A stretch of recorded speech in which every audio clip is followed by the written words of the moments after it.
Hi everybody, thanks for tuning in to the video on this 2014 Impala Limited. I want to address something right off the bat here with this car.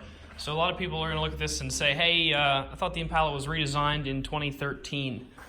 So it actually was. The Impala body was redesigned in 2013, but Chevrolet continued production of the Impala Limited, which is this body style, until 2016. I believe June of 2016 they announced that they would discontinue this body.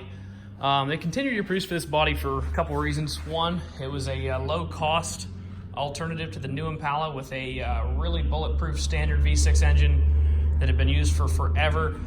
And there was a lot of strong demand for a large car with a large trunk. It still had a V6 engine, and overall, the long production run and everything made it a very affordable car for General Motors to produce and a very affordable car for people to buy. So if you look at this and think, I thought Chevy ended that production, these actually continued to 2016. So two different models of the Impala were produced in 2013, 2014, 2015, and 2016. So this is the older body, and I just wanted to address that right off the bat. So coming around this side of the car here, you can see that this is mounted up with nice alloy rims. They are mounted with Uniroyal Tiger Paw tires. They're about 2/3 tread on these Tiger Paws. Good looking tire. They are a more of a straighter tread, but they do got a little bit of aggressiveness. I actually have them on my own personal vehicle, and they do pretty well in the winter as well. Getting back to the side, it is all body colored handles and accents. See your matching rim and tire there in the back. Coming around, you do see your Impala LT and Limited badging. This Limited over here is what signifies that it is the older body style. LT being the trim level of the interior, which is the mid trim above LS and below LTZ. Down low, you can see you do have a dual exhaust down there. Before we get in, I'd like to point out it does have a nicely sized sunroof here up on the roof. Coming on the interior, like I said, this is sort of the no frills idea of the cars. It's very affordable, but has all the standard features that you need. Do have a power seat base here. It goes forward, backwards, up and down as well, and tilts. It is a manually adjusted rear tilt. Over here on the door, you do have all your power windows, locks, and mirrors.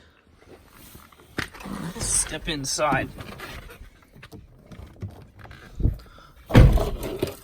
So before we fire it up, would like to note that there are 2 keys and 2 fobs here. It's about $120 value per key. All the cars at All Things Automotive are sold with 2 keys. I feel it's important to give you a backup, and it's just another way we add a little bit of value in with every purchase.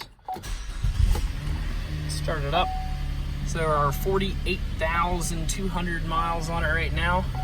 So relatively pretty good miles for the year. Looking at a 5-year-old car, average miles is probably somewhere in the 70s on a car like this. So it is low miles for the year. Looking down to the side, you do see all your cruise controls here on the left-hand side. Transmission, I used to call that sport shift. If you pulled the whole way back into L, it would allow you to then shift down here. So if I push the plus button, you'll see that number go up by 1. Obviously, since we're sitting still, it's really not doing anything, but you could control that manually if you wanted to control your gear shifts manually.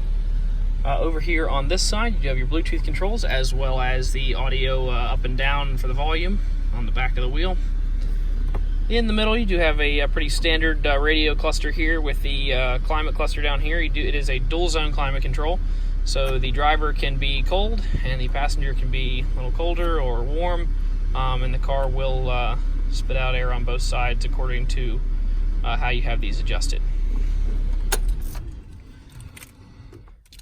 Another nice feature I forgot to point out is this car is equipped with remote start, so those cold winter days you can remote start it from the key fobs, as well as a power hatch release on the key fob.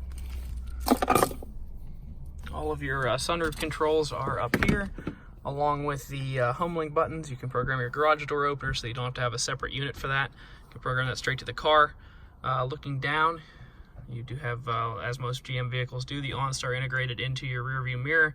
Have your SOS and roadside assistance button, your OnStar advisor button, and obviously your satellite calling.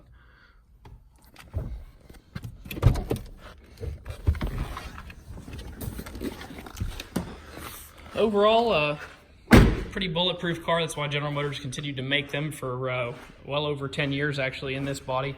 Bulletproof car with a great engine in it. This particular one's got some nice interior amenities like that power seat and the remote start and the sunroof. that's in very good condition with low miles. If you'd like to stop out and check it out, you can stop and see us at 21518 Great Cove Road in McConnellsburg. Visit us online at thomasata.com or give us a call at 717-485-4224. Thank you very much for watching the video, and I hope you found it to be informative and helpful.